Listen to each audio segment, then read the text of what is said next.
ഇപ്പോൾ ഗൾഫിൽ പോകുന്ന എല്ലാ ആളുകളുടെയും ഒരു അൾട്ടിമേറ്റ് ലക്ഷ്യം സാമ്പത്തികമായിട്ട് മെച്ചമുണ്ടാകുക. പക്ഷെ ഇവിടെ ഒരു ഇൻവെസ്റ്റ്മെൻറ്റ് പദ്ധതി ഉണ്ട് എന്നുണ്ടെങ്കിൽ അത് ഒരു പക്ഷേ നല്ലതായിരിക്കുമെന്ന് പലപ്പോഴും നമുക്ക് തോന്നിയിട്ടുണ്ട്. നിങ്ങൾ വീട് വെക്കലാണ് ഉദ്ദേശമെങ്കിൽ നിങ്ങൾ എന്തായിരിക്കും അഡ്വൈസ് ചെയ്യണത്? അല്ല, വീട് വെക്കണമെങ്കിൽ ഫസ്റ്റത്തെ കാര്യമാണ് എനിക്കിപ്പോൾ തന്നെ വീട് വെക്കണോ അതൊരു 5 കൊല്ലം കഴിഞ്ഞിട്ട് വീട് വെക്കണോ. ചില ആൾക്കാരുടെ ഒരു ഏറ്റവും വലിയ പ്രശ്നം വെച്ചാൽ വീട്ടുകാർക്ക് ധൈര്യം വരും, എൻ്റെ മോൻ അവിടെ ഗൾഫിലുണ്ടല്ലോ, അപ്പം എനിക്ക് ഗോൾഡ് അയലൊക്കത്ത് നിന്ന് കടം വാങ്ങിയിട്ട് അങ്ങോട്ടും ഇങ്ങോട്ടും മാറ്റി വെച്ചിട്ട് പൈസ ചെയ്യാൻ പറ്റുമല്ലോ, കടം മാറ്റാൻ എന്താ പ്ലാൻ. അതേമാതിരി വീട്ടിൽ പെങ്ങന്മാരെ കല്യാണം കഴിക്കാൻ വല്ല ഉത്തരവാദിത്തങ്ങൾ എന്തൊക്കെയാണോ അത് ചെയ്യാൻ എന്താ പ്ലാൻ.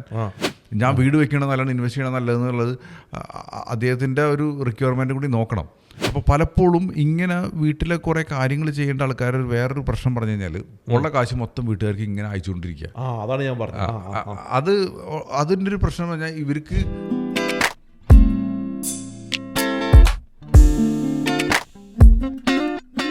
മറ്റൊരു പോഡ്കാസ്റ്റിംഗ് എപ്പിസോഡിലേക്ക് നമ്മുടെ എല്ലാ സുഹൃത്തുക്കൾക്കും സ്വാഗതം. കഴിഞ്ഞൊരു എപ്പിസോഡിൽ നമ്മൾ ഡിസ്കസ് ചെയ്ത് പ്രവാസികളായ ആൾക്കാരെ സംബന്ധിച്ചിടത്തോളം അവർക്ക് നാട്ടിൽ ഇൻവെസ്റ്റ് ചെയ്യാൻ പറ്റുമോ എന്നുള്ള കാര്യമാണ്. അപ്പോൾ അത് നിഖിൽ വ്യക്തമായിട്ടുള്ള ആൻസർ നമുക്ക് അതിൽ നൽകി. അപ്പോൾ താങ്ക് യു സോ മച്ച്. അപ്പോൾ ഇന്നത്തെ ഒരു എപ്പിസോഡിൽ നമ്മൾ ഡിസ്കസ് ചെയ്യാനായിട്ട് പോകണമെന്ന് വെച്ച് കഴിഞ്ഞാൽ, ഇപ്പോൾ ഫോർ എക്സാമ്പിൾ ഒരു 24-ാമത്തെ വയസ്സ് 25-ാമത്തെ വയസ്സിൽ ഒരാൾ ദുബായിലൊരു ജോലിക്ക് വേണ്ടി പോവാണ്. അത്യാവശ്യം ഒരു ഇന്ത്യൻ റുപ്പി ഒരു 1 ലക്ഷം രൂപ അവന് സമ്പാദ്യമുണ്ട്. ഇപ്പോൾ ഗൾഫിൽ പോകുന്ന എല്ലാ ആളുകളുടെയും ഒരു അൾട്ടിമേറ്റ് ലക്ഷ്യം സാമ്പത്തികമായിട്ട് മെച്ചമുണ്ടാകുക, അതിനുശേഷം ഒന്ന് തിരിച്ചു വരിക, ഒരു വീട് വെക്കുക, അങ്ങനെയൊക്കെയാണല്ലോ പെങ്ങന്മാരാരെങ്കിലും ഉണ്ടെങ്കിൽ അവരെ കല്യാണം കഴിക്കുക, ബാധ്യതകൾ തീർക്കുക. ഇതൊക്കെയാണ് സാധാരണ ഒരു ആവറേജ് ഒരു ശരാശരി മനുഷ്യൻ്റെ ലക്ഷ്യം. എന്നാൽ ഇവന് 1 ലക്ഷം രൂപയെ വരുമാനം ഉണ്ടാവുള്ളൂ ജീവിതകാലം മുഴുവൻ. 25-ാമത്തെ വയസ്സിലാണ് ഇവൻ പോണത്. മാക്സിമം പോയാൽ അവന് 30-35 വർഷം അവിടെ നിൽക്കാനായിട്ട് പറ്റും അല്ലേ. അപ്പം അവനെ സംബന്ധിച്ചിടത്തോളം ഒരു സമ്പാദ്യശീലം ഉണ്ടെങ്കിൽ നല്ലൊരു കാര്യമാണ്. സാധാരണ ഞാൻ കണ്ടിരിക്കുന്നത് അവിടെ നിന്ന് കിട്ടുന്ന ശമ്പളം അവരെന്തെങ്കിലും അവരുടെ ചിലവിനെടുത്തിട്ട് ബാക്കിയെല്ലാം നാട്ടിലേക്ക് അയക്കുകയാണ് ചെയ്യുന്നത്. പക്ഷെ ഇവിടെ ഒരു ഇൻവെസ്റ്റ്മെൻറ്റ് പദ്ധതി ഉണ്ട് എന്നുണ്ടെങ്കിൽ അത് ഒരു പക്ഷേ നല്ലതായിരിക്കുമെന്ന് പലപ്പോഴും നമുക്ക് തോന്നിയിട്ടുണ്ട്. അപ്പോൾ അതിനെക്കുറിച്ച് നിങ്ങൾ എന്തായിരിക്കും അഡ്വൈസ് ചെയ്യുന്നത്? ഇപ്പോൾ ഒത്തിരി വ്യത്യാസങ്ങൾ വന്നിട്ടുണ്ട്. കാരണം ഇപ്പോൾ പലരും ഇങ്ങനത്തെ കുറേ കാര്യങ്ങളൊക്കെ വളരെ മെച്യൂർഡായിട്ട് ചെയ്യുന്നുണ്ട്. ഇപ്പോൾ ഒത്തിരി ആളുകൾ മെച്യൂർഡായിട്ട് ചെയ്യുന്നുണ്ട്. ഇപ്പോൾ സത്യത്തിൽ ഇപ്പോൾ ഒരു പറ്റം ആളുകൾ ഇപ്പോൾ നമ്മുടെ ഓഫീസിൽ വിളിക്കുന്ന കുറേ ആൾക്കാരുടെയൊക്കെ വെച്ചാൽ ഒട്ടുമിക്കവർക്കും പണ്ടത്തെ പോലെ ഫാമിലിയിൽ അത്ര വലിയ ബാധ്യതയൊന്നുമില്ല. ആൾക്കാരുണ്ട് കേട്ടോ, ഒത്തിരി ബാധ്യതയുള്ളവരുണ്ട്. ഞാൻ അവരെ മറന്നിട്ടല്ല പറയണത്. പക്ഷെ കുറേ ആൾക്കാർക്ക് വീട്ടിൽ വേറെ അത്ര വലിയ സാമ്പത്തികമായിട്ടുള്ള ഉത്തരവാദിത്തം ചെറിയ കാര്യങ്ങളൊക്കെ ഉള്ളൂ. വീടൊക്കെ സ്വപ്നം തന്നെയാണ്. വീടൊക്കെ സ്വപ്നം തന്നെ. അപ്പോൾ പലവർക്കും ഉള്ള പ്രശ്നം വെച്ചാൽ വീട്ടുകാരുടെ പ്രഷർ ഉണ്ടാവും, പക്ഷെ പണ്ടത്തെ അത്രയും വീട്ടിൽ കാശ് കൊടുക്കണ്ട. അതൊരു ഭാഗം. ഞാൻ അപ്പോൾ എനിക്ക് ഇപ്പോൾ അതിന്റെ ക്വസ്റ്റ്യൻ കൂടുതലും വീട്ടുകാരെയൊക്കെ സപ്പോർട്ട് ചെയ്തേക്കണം. അതെ, അങ്ങനെയുള്ളവരുണ്ട് കേട്ടോ. അപ്പോൾ അതും ഇപ്പം നമ്മൾ ചെയ്യേണ്ട കാര്യം വെച്ചാൽ ഒന്ന് അവരൊക്കെ ഒരു കൃത്യമായിട്ടൊരു ഫിനാൻഷ്യൽ പ്ലാൻ ചെയ്യുക എന്നുള്ളത് ഭയങ്കര ഇമ്പോർട്ടൻ്റ് ആയിട്ടുള്ളൊരു കാര്യമാണ്. അപ്പോൾ പലപ്പോഴും ഇങ്ങനെ വീട്ടിലെ കുറേ കാര്യങ്ങൾ ചെയ്യേണ്ട ആൾക്കാർ വേറൊരു പ്രശ്നം പറഞ്ഞു കഴിഞ്ഞാൽ വലിയ പ്ലാനൊന്നും ഉണ്ടാവില്ല. ഉള്ള കാശ് മൊത്തം വീട്ടുകാർക്ക് ഇങ്ങനെ അയച്ചുകൊണ്ടിരിക്കുക. അതാണ് ഞാൻ പറഞ്ഞത്. അതിൻ്റെ ഒരു പ്രശ്നം എന്ന് പറഞ്ഞാൽ ഇവർക്ക് പിന്നെ വീട്ടുകാർക്ക് അയച്ചു കൊടുക്കുമ്പോൾ വേറൊരു പ്രശ്നം കൂടി ഉണ്ട്. വീട്ടുകാർ ഈ ഒരു പഴഞ്ച സ്റ്റൈലിൽ ചിലപ്പോൾ ഗോൾഡ് പണയം വെച്ച് അവിടേക്ക് മാറ്റി ഇവിടേക്ക് മാറ്റി ഇങ്ങനെയൊക്കെ ആയിരിക്കും പൈസ മാനേജ് ചെയ്യണത്. അപ്പോൾ അവർ ശരിക്കും അതിലും ഒരു കുറച്ചും കൂടി വൃത്തിയായിട്ട് ചെയ്യാൻ പറ്റുന്ന ഒരു രീതിയുണ്ട്. അപ്പോൾ അത് വീട്ടുകാരെ തന്നെ പൈസ ഏൽപ്പിച്ചു കഴിഞ്ഞാൽ അവര് പണ്ട് ഇങ്ങനെയൊക്കെ ചെയ്തതിൻ്റെ പേരിൽ കുറേ കടം കയറിയിട്ടാണ് ഇവൻ ഗൾഫിൽ പോയത്. ആ സെയിം സാധനം തന്നെ കണ്ടിന്യൂ ചെയ്യും. അതിന് പകരം നമുക്ക് ഉള്ള കാര്യം വെച്ചാൽ ഒരു കൃത്യമായിട്ടൊരു ഫിനാൻഷ്യൽ പ്ലാൻ ചെയ്യണം. കടം മാറ്റാൻ എന്താ പ്ലാൻ. അതേമാതിരി വീട്ടിൽ പെങ്ങന്മാരെ കല്യാണം കഴിക്കാൻ വല്ല ഉത്തരവാദിത്തങ്ങൾ എന്തൊക്കെയാണോ അത് ചെയ്യാൻ എന്താ പ്ലാൻ വീട്ടുകാർക്കുള്ളത്. പിന്നെ സ്വന്തമായിട്ടുള്ള കാര്യങ്ങൾക്കുള്ള എന്തൊക്കെയാണ് ചെയ്യേണ്ടത്, ഇത് കൃത്യമായിട്ട് നമുക്കൊന്ന് ഐഡൻറ്റിഫൈ ചെയ്യണം. ഇതൊക്കെ ശരിക്കും പറഞ്ഞ ഒരു 1 hour ഡിസ്കഷനാണത്. അപ്പോൾ ഇത് ചെയ്ത് കഴിഞ്ഞ് കഴിഞ്ഞാൽ നമുക്ക് മനസ്സിലാവും ഇന്ന കാര്യങ്ങൾ. അപ്പോൾ അത് തന്നെ അദ്ദേഹത്തിന് മനസ്സിലാവും ഏതൊക്കെയാണ് എൻ്റെ പ്രയോറിറ്റി, ഏതൊക്കെയാണ് ഞാൻ ശ്രദ്ധിക്കേണ്ടത്, ഏതൊക്കെ എനിക്ക് ശ്രദ്ധിക്കേണ്ട. പിന്നെ കടം വീട്ടുകയാണെങ്കിൽ അതെങ്ങനെ ഒപ്റ്റിമൈസ് ആയിട്ട് ചെയ്യാൻ പറ്റും. ഇപ്പോൾ കടം വീട്ടണമെന്ന് ചിലപ്പോൾ ചില ആൾക്കാരുടെ ഒരു ഏറ്റവും വലിയ പ്രശ്നം വെച്ചാൽ വീട്ടുകാർക്ക് ധൈര്യം വരും, എൻ്റെ മോൻ അവിടെ ഗൾഫിലുണ്ടല്ലോ, അപ്പം എനിക്ക് ഗോൾഡ് അയലൊക്കത്ത് നിന്ന് കടം വാങ്ങിയിട്ട് അങ്ങോട്ടും ഇങ്ങോട്ടും മാറ്റി വെച്ചിട്ട് പൈസ ചെയ്യാൻ പറ്റുമല്ലോ. അപ്പോൾ ചില ഇപ്പോൾ കഴിഞ്ഞ ദിവസമൊക്കെ ഇവൻ ചില ടൈമിൽ നമ്മുടെ കോളിലൊക്കെ കേൾക്കുന്ന ഒരു കാര്യം, ഇപ്പോൾ ആൾക്കാരൊക്കെ കടം വാങ്ങിയേക്കണതൊക്കെ 5 ലക്ഷത്തിന് പ്രതിവർഷം പലിശയായിട്ട് തന്നെ ചിലപ്പോൾ 1 ലക്ഷം 2 ലക്ഷമൊക്കെ പലിശ കൊടുക്കുന്നുണ്ടാവും. മനസ്സിലായി. അപ്പോൾ ഇങ്ങനത്തെ കടങ്ങളിൽ രണ്ടാമത് ചെന്ന് പെടാതിരിക്കുക. കാരണം ഇപ്പോൾ പണ്ടത്തെ പോലെയല്ല, വരുമാനമുണ്ട്, വരുമാനമുള്ളതിൻ്റെ പേരിൽ മര്യാദയ്ക്ക് വൃത്തിയായിട്ട് ബാങ്കിൽ നിന്ന് കാശെടുക്കുക. അപ്പോൾ ഇതൊക്കെ ശരിക്കും പറഞ്ഞാൽ കൃത്യമായിട്ടൊന്ന് ഓർഗനൈസ് ചെയ്യേണ്ട ഒരു കാര്യമുണ്ട്. അപ്പോൾ ഇങ്ങനത്തെ ഒരാൾക്കാർക്ക് എനിക്ക് ആദ്യത്തെ ഒരു റിക്വസ്റ്റ് എന്ന് വെച്ചാൽ കൃത്യമായിട്ട് ഒരു ഫിനാൻഷ്യൽ പ്ലാൻ എടുക്കുക. എന്നിട്ട് അത് ബേസ് ചെയ്തിട്ട് ഇൻവെസ്റ്റ്മെൻറ്റുകൾ തുടങ്ങാൻ നോക്കുക, സേവിങ്സുകൾ തുടങ്ങാൻ നോക്കുക, കടങ്ങൾ വീട്ടാൻ തുടങ്ങുക. എന്നിട്ട് ഒരു കൃത്യമായിട്ടൊരു ബേസിക് ആയിട്ടുള്ളൊരു ഇൻവെസ്റ്റ്മെൻറ്റ് പ്ലാനിലേക്ക് മാറാനാണ് ചെയ്യേണ്ടത്. അല്ലാതെ എനിക്ക് ഏറ്റവും കൂടുതൽ പൈസ ഇട്ടൊരു ഇൻവെസ്റ്റ്മെൻറ്റ് ഏതാണ്, അല്ലാണ്ട് കടം വീട്ടാനായിട്ട് എന്താണ് പ്ലാൻ, കുറി ചേർന്നാൽ മതിയോ. അപ്പോൾ ഇതിനെല്ലാത്തിനും ഈ കംപ്ലീറ്റ് പിക്ചർ അറിഞ്ഞാലേ നമുക്കിത് കൃത്യമായിട്ട് പറഞ്ഞു കൊടുക്കാൻ പറ്റുള്ളൂ. ഇവൻ്റെ പർപ്പസ് വീട് വെക്കലാണോ, കടം വീട്ടിലാണോ, അല്ലെങ്കിൽ ഫോർ എക്സാമ്പിൾ പെങ്ങന്മാരെ കല്യാണം കഴിക്കലാണോ എന്നൊക്കെ വ്യക്തമായിട്ട് കൃത്യമായിട്ട്. ഇപ്പോൾ ചില ടൈമിൽ നമുക്ക് വീട് വെക്കേണ്ട വരില്ല, ചില ടൈമിൽ വീട് വെക്കണം. നിങ്ങൾ വീട് വെക്കലാണ് ഉദ്ദേശമെങ്കിൽ നിങ്ങൾ എന്തായിരിക്കും അഡ്വൈസ് ചെയ്യണം? അല്ല, വീട് വെക്കണമെങ്കിൽ നമുക്ക് ഫസ്റ്റത്തെ കാര്യമാണ് എനിക്ക് ഇപ്പം തന്നെ വീട് വെക്കണോ അതൊരു 5 കൊല്ലം കഴിഞ്ഞിട്ട് വീട് വെക്കണോ.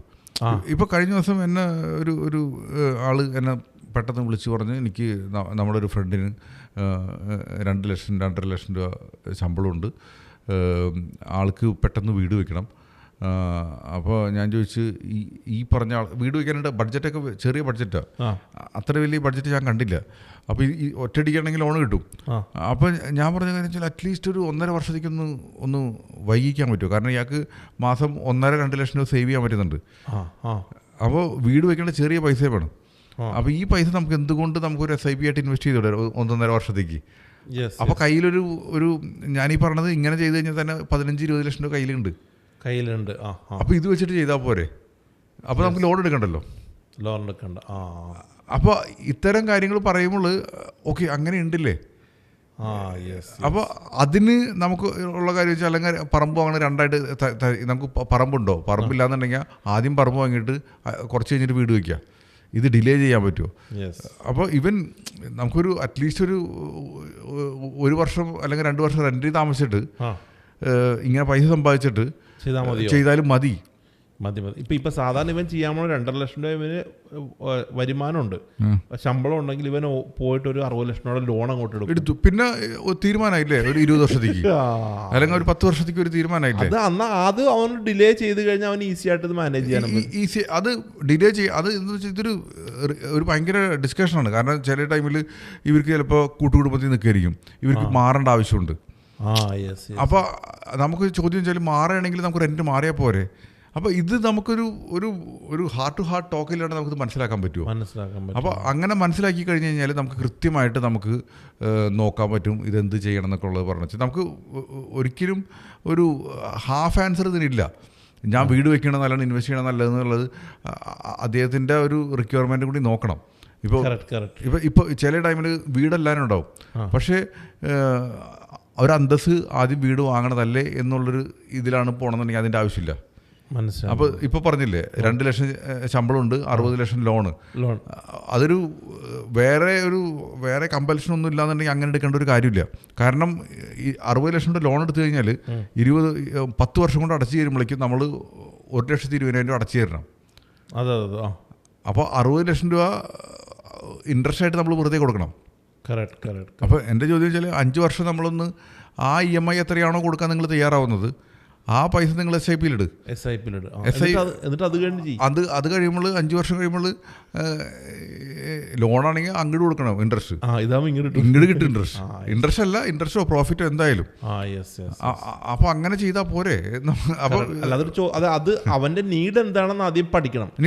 പെട്ടെന്ന് വീട് വെക്കണമെങ്കിൽ അല്ല, നമുക്ക് കുറെ കാര്യങ്ങളുണ്ടല്ലോ, ഓരോരുത്തരുടെ ഫാമിലി സിറ്റുവേഷൻ അനുസരിച്ചല്ലേ നമുക്ക് നോക്കാൻ പറ്റുള്ളൂ. അപ്പോൾ എൻ്റെ ഒരു കൃത്യമായിട്ടുള്ളൊരു സെൻസ് വെച്ചാൽ ഇദ്ദേഹം ഒരു ഫിനാൻഷ്യൽ പ്ലാനിങ്ങിലേക്ക് ആദ്യം നടക്കണം. എന്നിട്ട് അദ്ദേഹത്തിന് നീഡ് ഇപ്പം ഞാൻ ഓഫീസിലൊക്കെ നമ്മൾ ചില ടൈമിൽ ഈ ഫിനാൻഷ്യൽ പ്ലാനിങ് ഡിസ്കഷൻ എടുക്കുമ്പോൾ നമ്മൾ സാധാരണ ഒരു ഷീറ്റൊക്കെ അയച്ചു കൊടുക്കും. എന്നിട്ട് അതിൽ അവരുടെ ഇൻകം ഇത് എല്ലാവരും എഴുതി ഇങ്ങോട്ട് അയച്ചു തരും.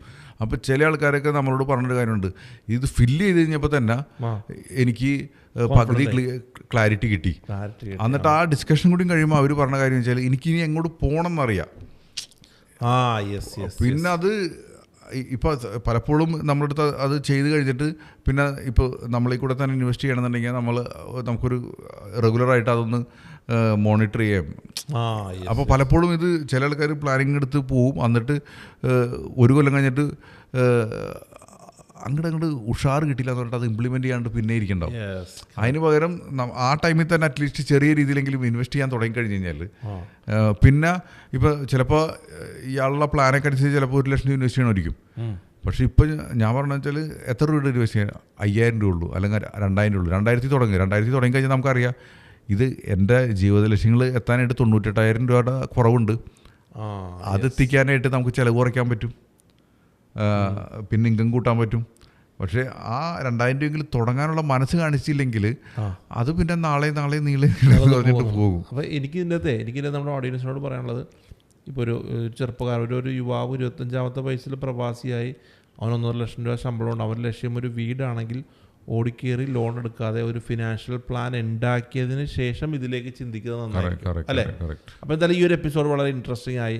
നിങ്ങൾക്ക് ഇതുമായിട്ട് ബന്ധപ്പെട്ട എന്തെങ്കിലും സംശയങ്ങൾ ഉണ്ടെന്നുണ്ടെങ്കിൽ കമൻറ്റ് ബോക്സിൽ പറഞ്ഞു കഴിഞ്ഞാൽ നമുക്ക് അടുത്ത ഒരു സബ്ജക്റ്റ് ആയിട്ട് അതിന് കേട്ടോ. അപ്പോൾ thank you so much. Thank you.